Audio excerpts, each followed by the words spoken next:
the watch market isn't dead. We're just not selling watches for 90 grand anymore. We're selling them for 75 grand. We're not selling watches for 10 grand anymore. We're selling them for 8. How much capital do you think you would need to start, or how much capital did you start with? You're never ever seeing the profit. You're never seeing the money. You're always constantly buying watches. We barely made any money out of it, but that wasn't the point. The point was we had to find him the watch. It is what it is, and it's a decision that I made as a company director. You tell me, am I right or wrong? This game isn't easy.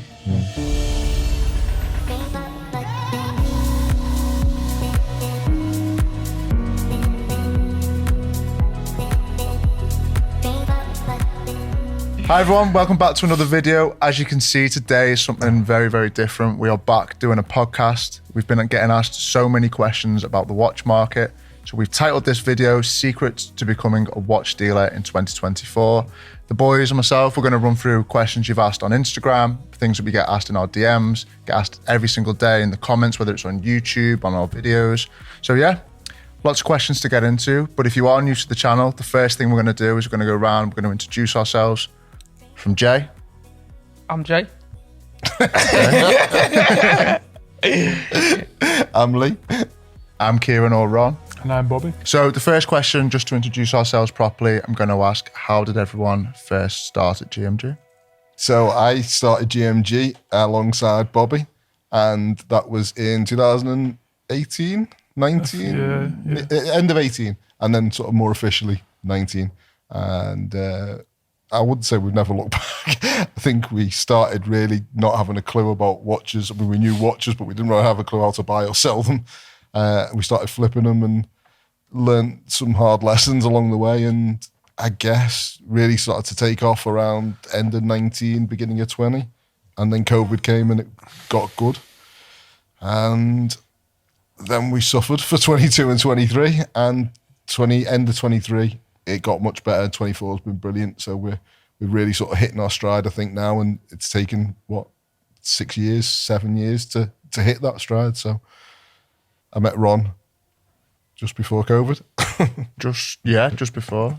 Then I started just after COVID. Yeah, so I got dragged into it by Lee kicking and screaming.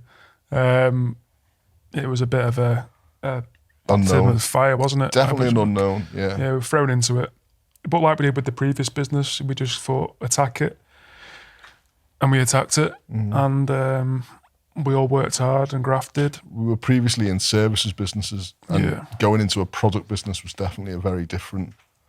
Definitely a different cup of tea. But I think what helped us was coming into this industry with kind of how to run a business helps us. Yeah, definitely. There was a lot of... I think watch trading at the time, obviously there were some very reputable businesses around, some very established traders, but there was a lot of what we call like backpack traders as well, people working out of Costa Coffee, that kind of thing. And we attacked it, went down to Hatton, made ourselves known, more so Lee. We kind of took that business approach to it, like run it as a business, as a proper business, with the staff, have processes, have policies. And GMG just took off. There was a few deep breaths before COVID. Yeah. And we were worried at first he was going to buy luxury watches. We did a lot. We did a lot of planning and writing, because that was what we were used to. And it kind of goes out the window a bit now, but the processes are still there, and the thought pattern, even the inventory and the system and the way that we... It's how we operate on how a day-to-day we operate. basis. Yeah, definitely. It's operated as a proper business from the start, and I think that's given us a good standing. I think me and Lee have a phone conversation every day at 7:30 about what's going to happen that day, and we probably have one at 10:30 each night about what's going to happen the next day, and say good night to each other. Give each other kisses, kind of thing, and that's it. But that's how I was dragged into it, and like they say, the rest is history. It's just gone from strength to strength, and now we're doing podcasts. Yeah, I think also for us when we first started, it wasn't social media or anything, was it? It was a mobile phone and trying to sort of get people on WhatsApp. Yeah. And then it was social media, we just didn't have a clue. We just didn't know, which is why we then brought you in. Yeah. We were trying to do it ourselves, scheduling posts, try to come up with hashtags. Lee had a phenomenal business strategy at one point to misspell hashtags, because he said if anyone misspells the hashtag and they look for it, we'll come up. And I was like, yeah, that'll work. Let's employ someone. But looking at the good things, we got us to 8,000 followers on Instagram, and once we did that, we do a competition? We did some. Yeah, we did. What the fuck did we give away? We give away a watch, ladies' watch. first swear word. I'm losing I'm still this bet going. I haven't already. spoke yet. I can't remember what the giveaway. I cannot quote the giveaway. We did some sort Did of the giveaway and giveaway. our followers just shot up. It shot didn't up they? and it sort of worked. But that was 2019, and I think in those days giveaways were a bit more. You It were was like allowed all the to loot do them. giveaways, all that type of stuff. Yeah, so we did that, and I can't remember what it was, but we went to 7,000-8,000, and I remember my brother saying to us, if this carries on, we've got a proper business here. Because we started getting like an inquiry a day. It was actually becoming real. And Power of social media. yeah. Well, I didn't have a personal Instagram account. I'd never done Facebook. I mean, even in the old business, we used to pay people. I had a team of people that did that. We had websites being built for us. We had social media, SEO, all of that was being done for us, PPC. So we had no clue really what to do or how to do it. And that's why Bobby's laughing at my ideas, but I didn't really know what I was doing. I was just trialing different things. Fake it till you make it. Yeah, exactly. Fake it till you make it. And then once we Getting in trouble for like reposting someone's picture on Instagram and not giving them a credit. You know what I mean? By accident. Yeah, you literally get messages about it. Yeah. And then I think once we had 7,000-8,000 Instagram followers was when we started to see something really happen. And then it kind of escalated from there. And we got not quickly to 50,000, but I remember getting to like 38 or 40 or something, or 42. And it was massive. Now we were getting like loads of inquiries every day. We were making real sales every day, and it was growing rapidly. I think obviously this is where I come in. Obviously, I started just after COVID. Yeah. We actually interviewed you the week before COVID, didn't we? Yeah. And I think we offered you the job on the day we went into lockdown. Yeah. From memory. That's what we kept But then in we didn't touch see you for during what was it, about 3 COVID. months after? Something Yeah, like that. yeah, like okay. 2.5, 3 months after. And then I think that's where obviously my suggestion of YouTube came in. Yeah, I think which in from hindsight the- was a good suggestion. At the time, I think we all shit ourselves and thought, Yeah. what the hell? Yeah, I didn't want Yeah. anyone near a camera No. at the time. No, especially in the industry as well. It's like, it's quite scary. Well, it's funny because Johnny always reminds us the first time we went into Hatton Garden with a camera, people were literally telling us, put that camera away. They were telling us, don't film me, don't do this. And now there's probably 20 watch dealers out there Yeah. with cameras doing TikTok and Instagram and YouTube. And my favourite one, the best one of all, is Watch Seeker UK. So check out Abdul because he is absolutely funny. He's doing a challenge right now of trying to make it to 100 grand, which I'm certain he'll do. But yeah, there's definitely some fun to be had with a camera, with a video now. That in those days, what, a year and a half ago, they were all telling us off for having a camera in front of them. And now you go there and everyone's doing content. And obviously we started doing the YouTube. The YouTube started helping the business grow. Then Jay got in touch through, you messaged me actually, didn't you? Instagram, yeah. Yeah, and then obviously, Yeah. I love your story and how you started, actually. But now it's time to tell it. yeah. Yeah, so I don't think it's any coincidence that the business picked up between 23, 24. No, I'm only joking. So yeah, I'd always been a big fan of the GMG and I always wanted to get into watches since I was a kid. But I knew for a fact that if you're going to work in watches, you need to have good knowledge. So before I spoke to Kieran first, and before I even applied, I got a job in a jeweller's. So I wanted to be like, make sure I was fully ready to be in the watch dealer scene. So that's what I think you've got to do. You've got to be very prepared and know what you're getting yourself into. So I worked and spoke to Kieran.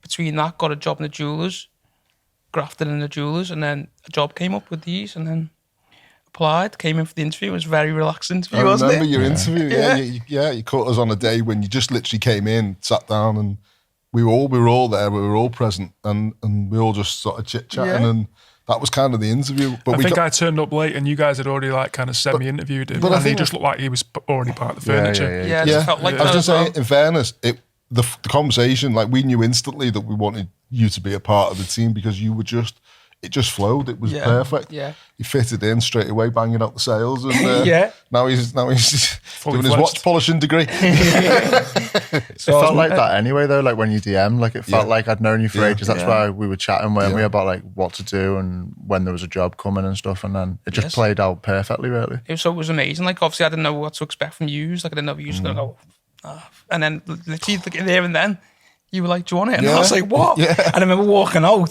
and you all went, yeah, I'm happy. And I was like, scared on the way out. Was that a yeah or what? And he was like, yeah. And I was like, what do you mean? I was like, was that the job or what? And he was like, yeah. And I was like, okay, see you later.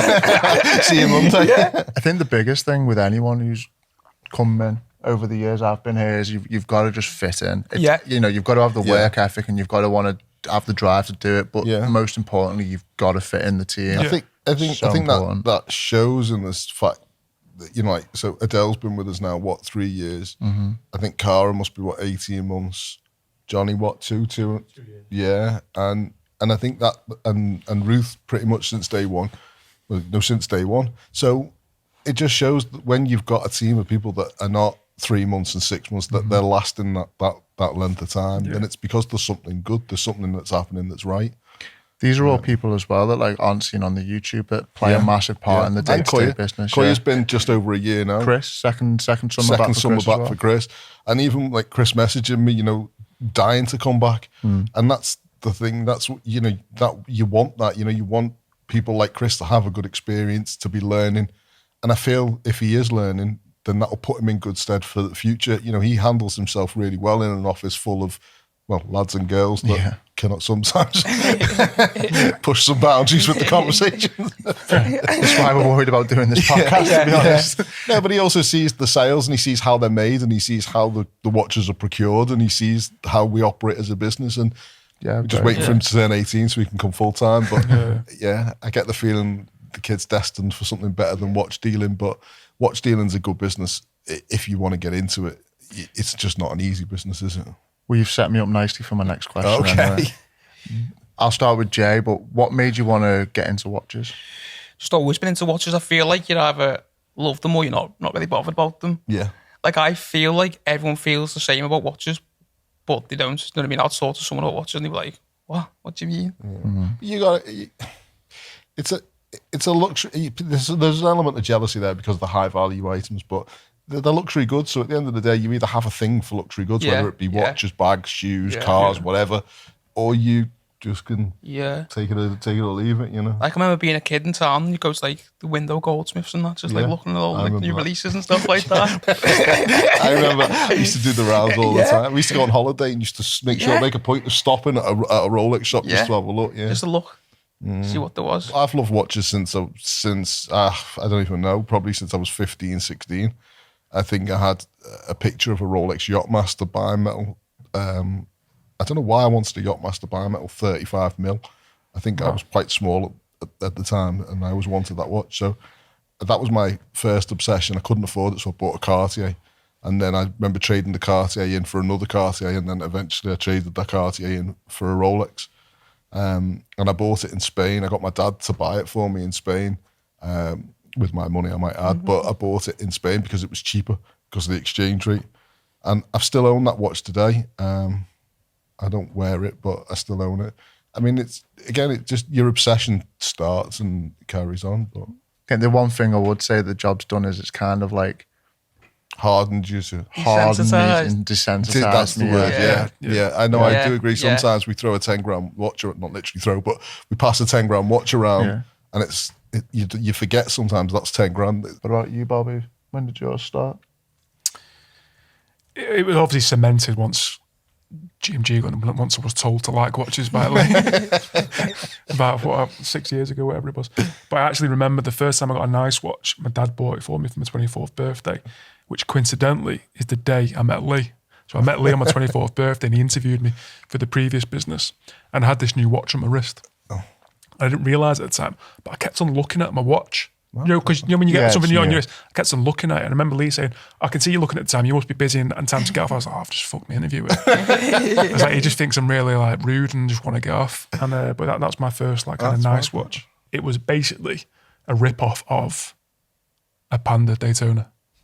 And I remember a couple of years down the line, Lee got one. And that's the watch I always associate with Lee.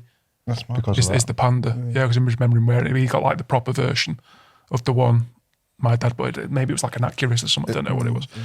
Yeah, I remember that. Yeah, 116520. Still got it. Have you? Yeah.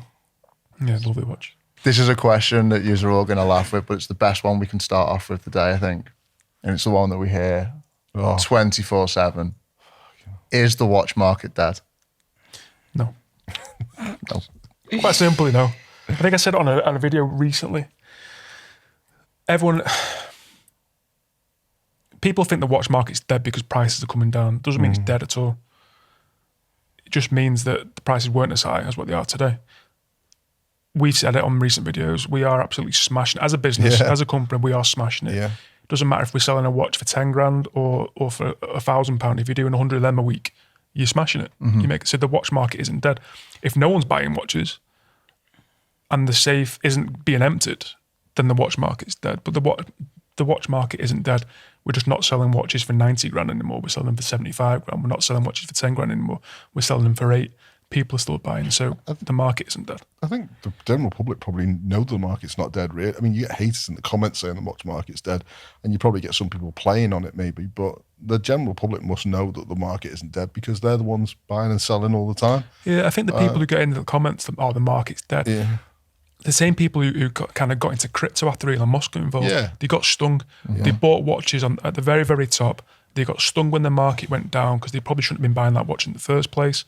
And now they've got a watch that they paid 40 grand for, which might be worth 25 grand. Yeah. And it's a bitter pill to swallow, and they're not swallowing it very well. I will tell you now, categorically, this has been our best month. Not even for the last, I'd say even possibly supersedes one of the COVID months or some of the COVID months. Yeah. So For volume, yeah. That's what I'm saying. So this has been, without a doubt, one of the best months. I don't know what it's down. The one person who can categorically tell you the watch market isn't dead is the tax man when he gets the accounts. Well, I was going to say, you know what I mean? check our accounts when they're filed, and you'll see how undead. This year, I'm kind of proud to say, we should exceed 10 million quid, and next year, who knows where we're going? Because at this rate, we could do 15 or 20 million, and we've got big things happening, brother. So hopefully, yeah. And also, what you've got to remember in this game as well, with social media and YouTube, negativity sells. Much bigger things and better things are going to come, and the channel's growing really brilliantly at the moment. Like, I'm so impressed with what we're doing, and we're just going to keep doing it anyway, whether you get negative or hate or love. Yeah. And we do 99% of the time get love, so who cares? They like what we're doing. Hopefully, we're giving some good content out there that people are learning from. And last couple of weeks' videos have been deal, very, very fast-paced deal.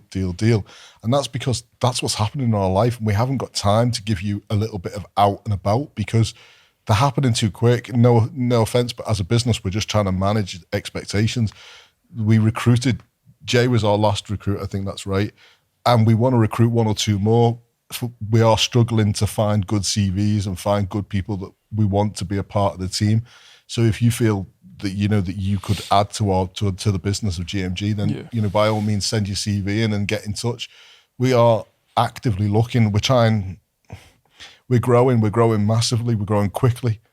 We need the right people to be involved with us, whether that be in Liverpool and London, but primarily Liverpool. Anyway, the watch market isn't dead, is it? It's definitely not fucking dead. Next question. Even now I'm thinking I've got a million messages on my phone that I need to reply to. Over there. I can hear it, yeah. So next question would be, what would you tell people who are hesitant to get into the watch industry, whether they're starting small or they're looking to build a big company? As a job? As a job. What would we tell them? Yeah. My normal line is don't bother. Okay. But I say that as a very basic line only because it's harsh. It is harsh. But I mean it like that's my easy line to say. Yeah. Don't bother unless you're prepared to work hard, unless you've got a big pot of money, unless you're prepared to make mistakes, unless you're prepared to take losses. It depends. I think the first question would be, why do you want to get in the watch industry? Because if you want to get into buy the jaw trainers and do all this kind of stuff, it's probably not the right place for you.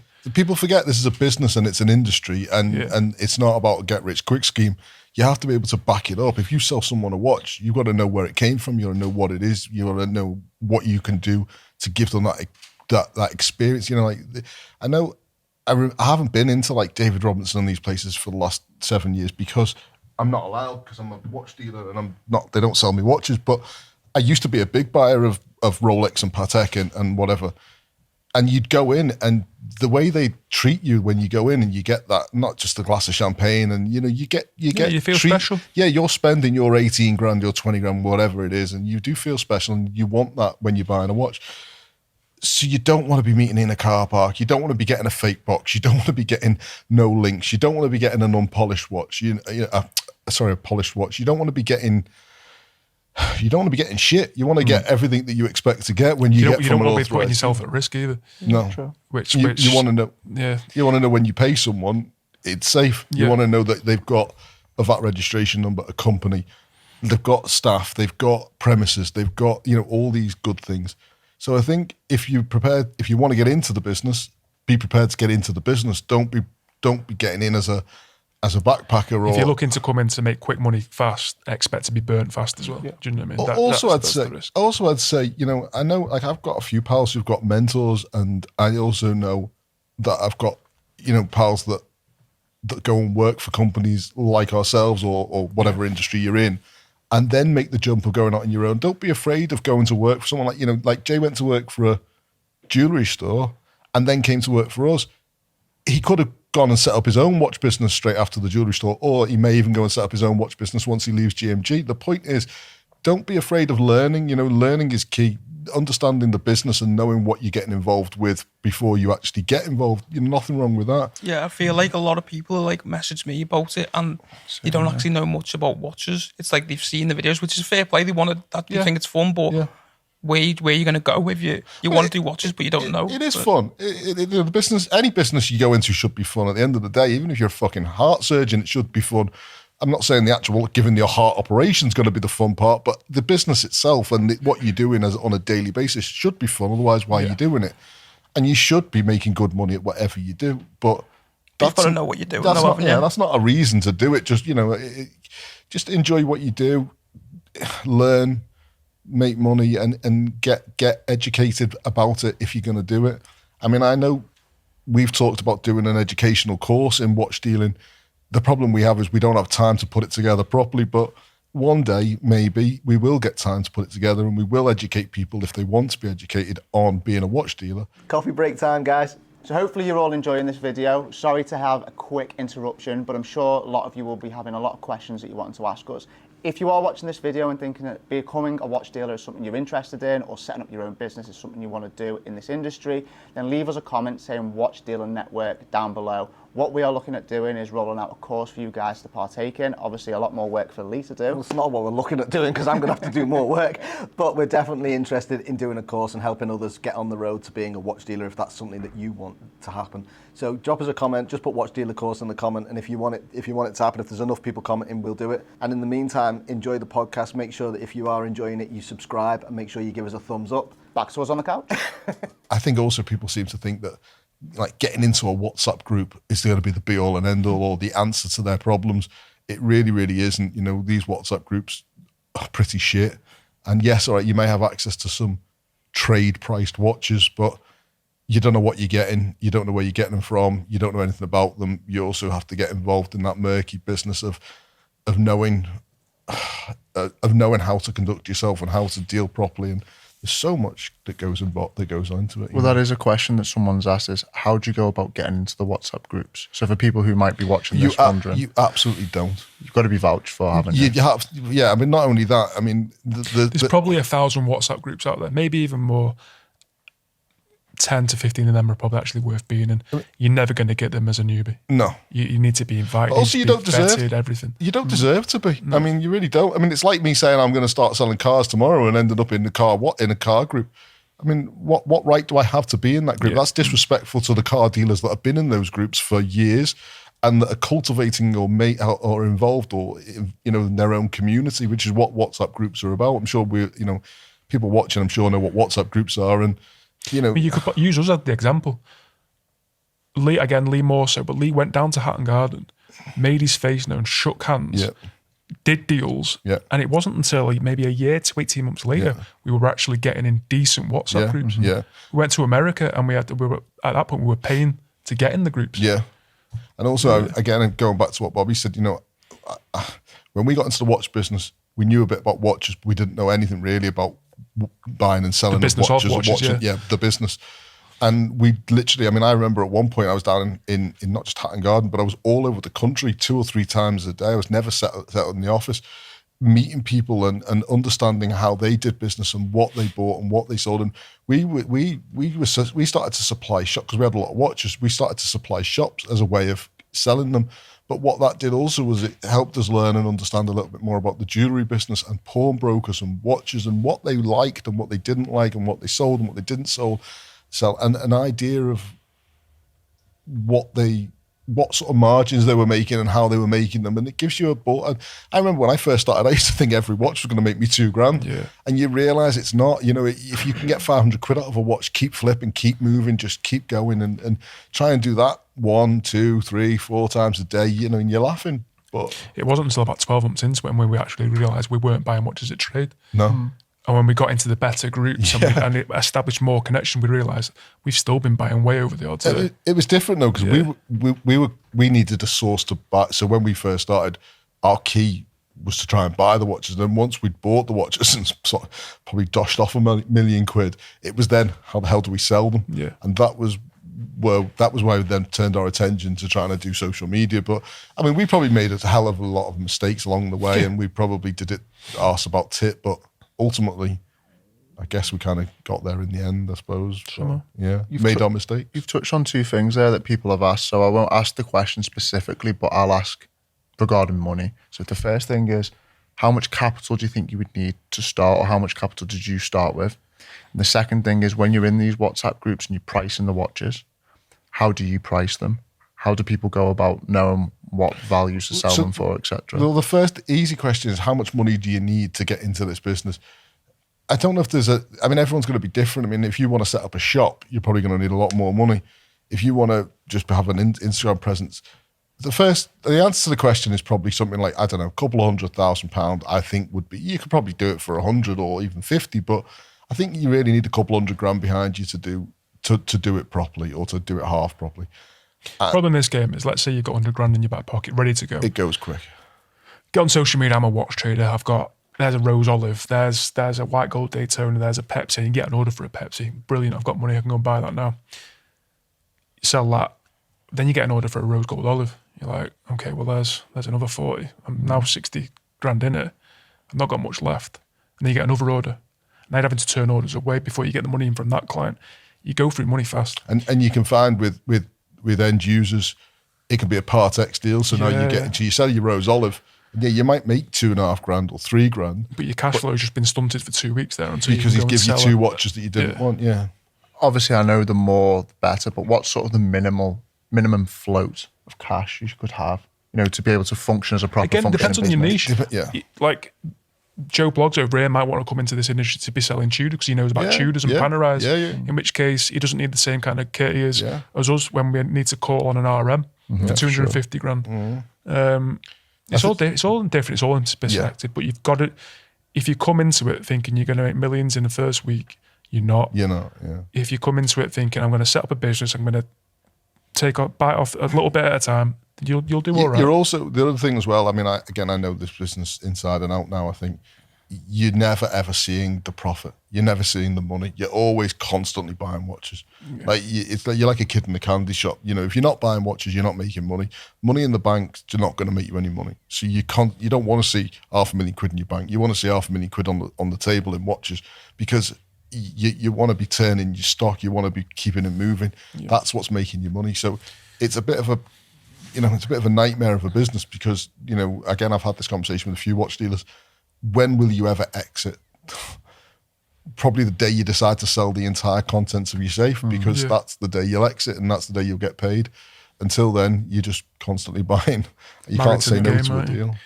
Married to the game. Someone asked me this question the other day, and I think Jay might have said someone asked him about it as well, as what profit margin do we work off? Which, when I answered it, we don't actually have a specific. Again, in my head, I might be different to Bobby or different to other watch dealers. In my head, I'm always thinking I'd like to try and get 10% out of that deal.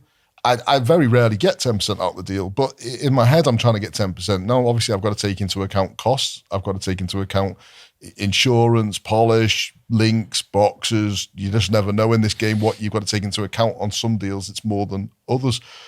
But the bottom line is, in my head, I'm always looking for 10%. If I get 5%, I'm happy.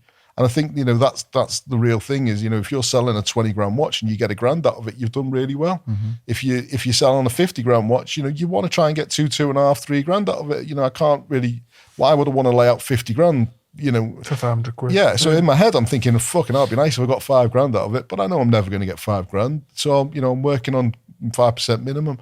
There are some deals where you don't even get that, but it's a trade deal. It's a 500 quid flip, and when it works, it's quick payout. And So- they add up as well. And they add up, yeah, exactly. So Well, you touched upon like hidden costs then. So I'd be interested because obviously Jay's obviously not been in the industry as long as you two have. What hidden costs since you've joined GMG of things that go on behind the scenes have surprised you that you wouldn't have known before? I'm not sure what I wouldn't have known, but it's just like if you're taking a watch in on Partex, you've got to be very like the day deal I had. yeah, So the Partex deal for the solid gold Yachtmaster, and I accepted it. I was looking at it, I thought that link looks tight, but I think it's just fine. And then Lee picked it up later on, didn't you? And because it was solid gold watch, it was actually bent a bit. And for that cost, because it is a solid gold watch, it's not just like a steel bracelet. we estimated the worst case scenario it was 3 or 4 grand, and when you put that into the deal, it was just never going to work. You know, we might have got lucky, and it might have been like a £300-400 fix, but are you going to take that risk in a solid gold watch? Solid gold, it's just, yeah. you know, if you snap the bracelet, you're fucked. Could have been 10-15 grand. I didn't think we'd ever snap a bracelet, but you know what I'm saying? Yeah. You're talking about worst case scenarios, but that's going to the extreme. I think in most cases, again, what people don't understand, watch comes in. I mean, the first thing it has to be done is verified and checked. It doesn't matter where it's coming from. There's also, you obviously got watch register report, you've got the stolen database report, you've also got often in the trade we don't buy watches with boxes or as full sets, so a full set cost is about $250. You always have to take that into account. Potentially sometimes it needs a polish. Even if it doesn't need a polish, it might need a touch up. There could be something wrong with the case or the glass, or sometimes you just get handling marks, you know, just basic shit, but it's still another 30 quid, 40 quid, you know, and then Then you have to employ a photographer to photograph the watch. yeah. And shipping the watches You know, about, like London and Liverpool. logistics, And then if you sell insurance. those watches on platforms like eBay or Grinton, Yeah, you're paying a true. fee on top of that. It's just, it stacks up. It all stacks up, yeah, exactly. It's like having to have, like, someone's asked here, you know, should I be on social media and stuff? 100%. But not just that. You need to have your websites, which we've got professional. Yeah. You've got to have, like, someone there to be able to answer those questions. You've got to have Johnny, who's behind the camera now, taking pictures, Cara, like... What people don't understand, there's 9 staff here. Yeah. And yeah, right, we are, I'd say, a relatively sizable business, but there's 9 staff. And I think most of these watch businesses, hopefully, there's very few, I guess, that are still around today as one-man bands. So they've always got, you know, some help and support from whether it's a second member of staff or third member or outsourced social media team or outsourced photographer. There are things that you can do if you want to try and, you know, cut your costs a little bit. But I would never skimp. And I think that, you know, again, I know what we do. And I know that there's some dealers that don't even like, you know, they won't have a watch retail ready, or there'll be short links and they won't replenish the links, or they'll maybe do some other things that I won't mention. But the point is, we don't do any, so we do all of these things. We make sure that our watches are retail ready the minute they come in, or as quick as we can. And we also have them all verified, checked, and watch register checked. So Something that we've been asked a lot that recently is, how do we know that the watches we're buying from you are authentic? And one thing I will say, and I think we've said this like on a broken record recently, is just like when you're buying a watch from us, we're buying a watch from someone else. We don't want to then be left with a 20, 30, 40 grand issue when we sell that watch to you. So please rest assured that every single watch is checked, verified, and made sure. I think from my perspective has always been, if I don't trust the source, I wouldn't buy the watch. And I think, you know, there's an element of due diligence we do with all our clients from the minute that we answer the phone. And it's not, I don't just mean how you speak to us, but I mean also just, does the story, you know, we know straight away if the story doesn't check out, if it doesn't ring true. We also know what to expect when the watch comes to us, or how it's delivered to us, or has it got a receipt? Has it got photo ID? Who's the guy? Does, you know, believe me, we check your address. You know, we want to know who we're dealing with, and we want to know how the story fits. And we wouldn't, absolutely 1,000,000% wouldn't buy the watch if we weren't happy with everything about that story. And then on top of that, then when you talk about suppliers or you talk about trade purchases, again, we try and keep your circle close. That's something else you learn. You know, there's a lot of bullshitters in this business, and I think stick to the people that you trust, stick to the people that you physically know as well. And you might not know them straight away or from day one. And trust me, there's some dealers out there that I've done millions of deals with and sent hundreds of thousands of pounds to that I've never met. But that doesn't mean that we've never spoken, we've never FaceTimed, and it doesn't mean that I haven't asked about them. It doesn't mean that I haven't done my due diligence and seen their company registered or seen their shop or seen their, you know, you just do your own research and know what you're involved with, and know that the watch that you're supplying or the watch that you're purchasing in the first place, if you wouldn't buy it and own it yourself, if you wouldn't trust that it would be for you, and be able to stand on it. You know, again, if you make a mistake, if there is an issue, be able to stand on that mistake. And that's the thing, again, about GMG. As a company, we stand by what we sell. So if there's an issue, we'll fix it. We've been here 7 years, we'll be here for another 7 years. There are some people I don't think I could say that about, but again, not naming names, but you know. Biggest problems logistically and issues like that, like people don't seem to realise that there's a lot that goes on behind the scenes to make sure watches are in certain locations, and a lot of behind the scenes work that goes on, especially for you. The biggest issue is logistics. Yeah. That is it, exactly that. It's not even the logistics of getting watches to certain places, it's the logistics of having your website prices matching your Chrono 24 prices, matching your eBay prices, so everyone's singing off the same hymn sheet. Nothing worse than a client calling in and you quote a price and they say, oh, well, I've just seen it on Chrono 24 cheap, and you're like, yeah, okay, sorry, that's not been updated yet. This game isn't easy. Market prices move all the time as well, because, you know, you can buy a Pepsi in the trade for, I don't know, say 16 grand.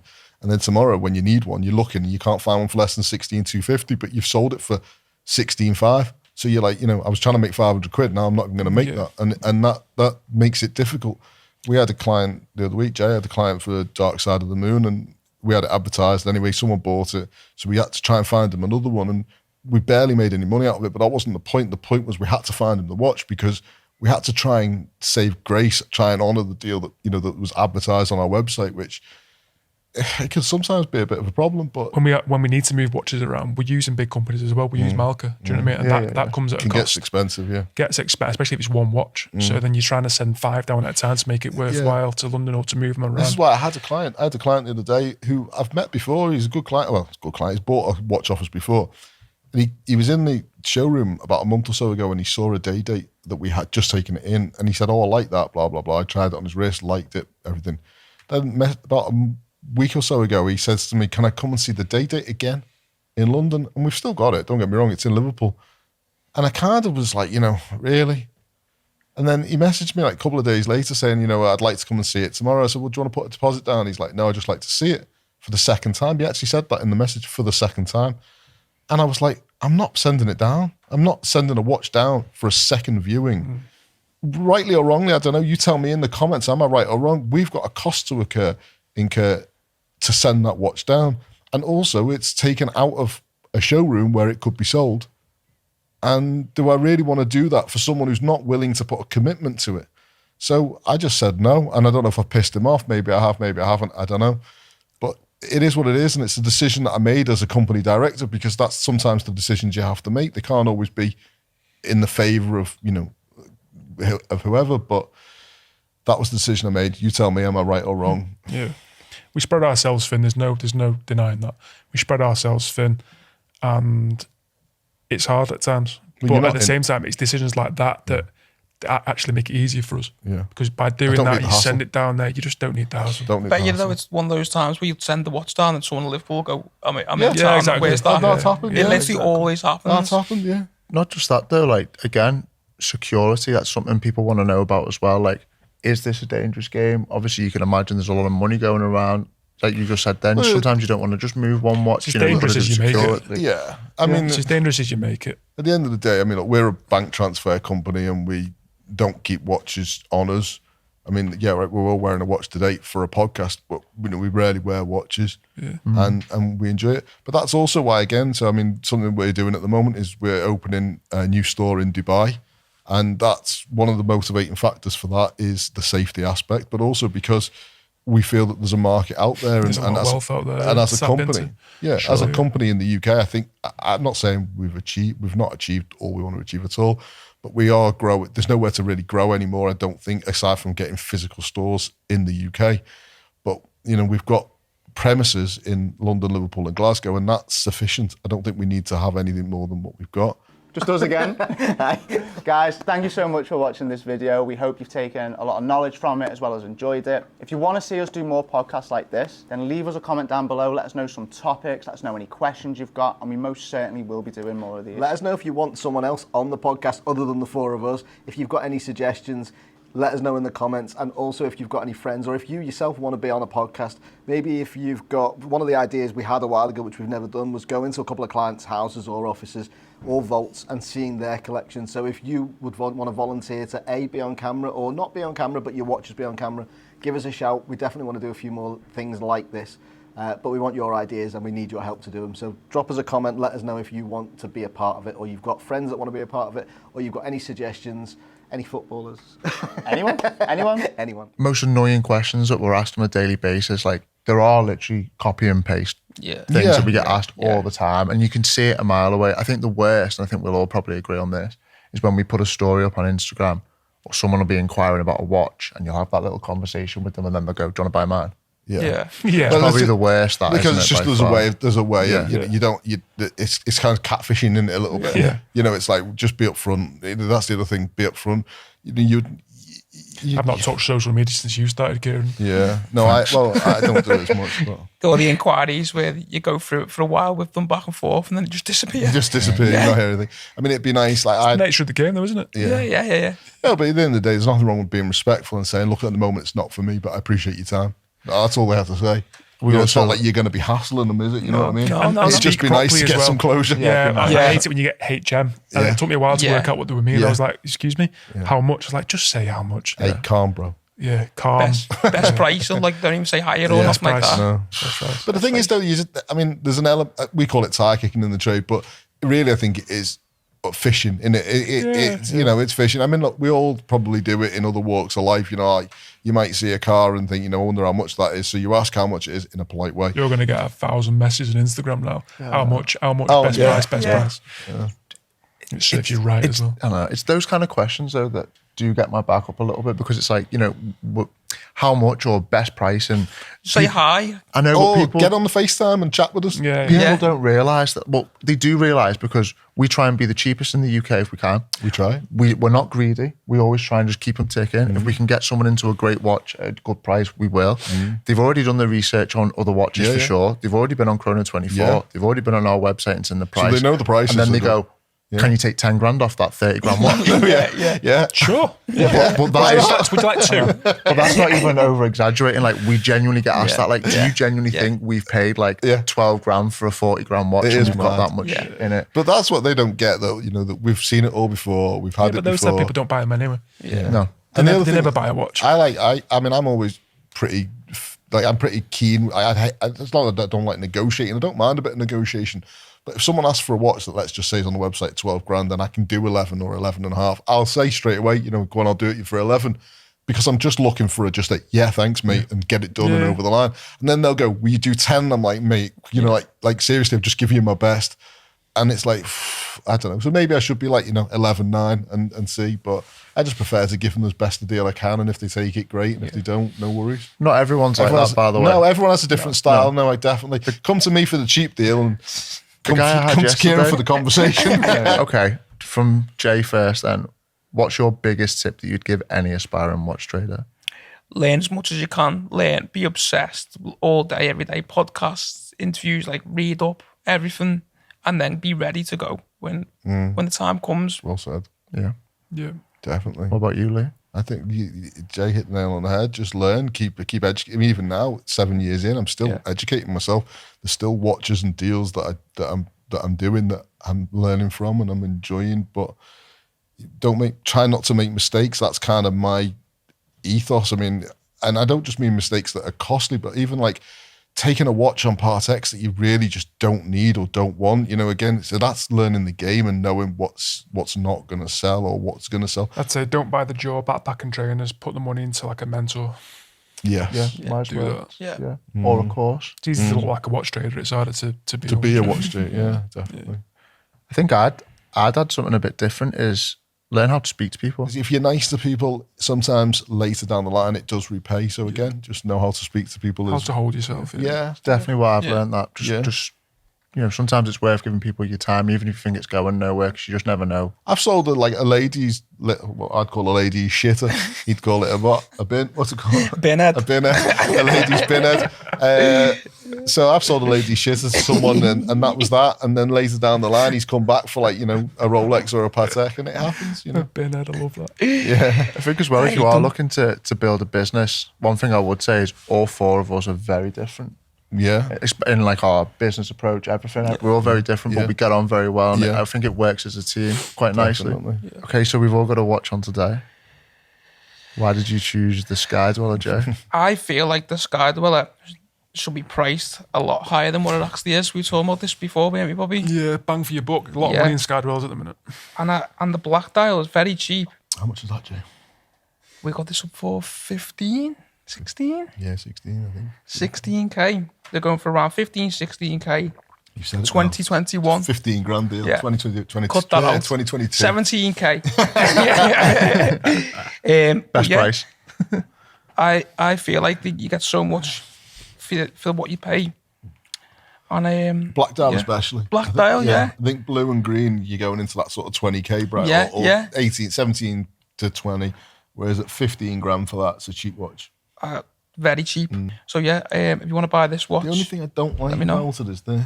Yeah, it should have a folding clasp in it. Yeah. Do you know what I mean? that's It's true, too that actually, easy to come off your wrist. For the weight. And if you think about it, the rose gold or now the yellow gold, they're all the same. You just flip them off. At least like with this. I've never thought about that, you know. That's why I can't. That's why I just can't get on board with Sky. I like the Sky Dweller, don't get me wrong, but I can't get on board with the safety aspect of it. Yeah. Which is a shame. So yeah. On the other hand, I I've know got what you're wearing. Submariner white gold, which I've been wearing for 2 or 3 weeks now, and I actually am loving this watch. Considering this watch we're selling for 27k, how much is the brand new Panda? Brand new Panda's 27k. So you get a steel Panda or you get this, a white gold. Again, So- a lot of bang for your buck. Yeah, I think so. And I just love it. I don't know. I like understated and Weighty. I like the weight. Yeah. So for me, I'm enjoying it. Still prefer the Smurf though. Yeah, definitely. But for 27k and the retail value is 34 or 34 and a half, so it's 8 grand below retail. I'm wearing something a bit different, which probably sums me up. The who cares, I'm already late though. I've been wearing this for like a week or so now. I actually quite like it. Yeah, you get used to it. Do you know what's a great combo starter? And I think that's what watches should be. I think it should always be a good combo starter. It's green as well, which I quite like rather than the blue. Yeah. Bit different. Don't know what time it is though. Who cares? Who cares? Who cares? What about you, Bobby? Come for classic ceramic black Daytona, 116500 LN. Favourite of mine, one of. I actually prefer it to the Panda, controversially. Me too, yeah. I'm not a big fan I've heard a of few them. people call it Darth Vader, but it's just one of those. It's never stuck, that nickname. But yeah, I love it. I just love Daytonas. I'm a Daytona guy. And at around 22k for a decent year. Again, Good value. decent money. Good value for a Daytona. Would you say Rolex is your favourite watch brand?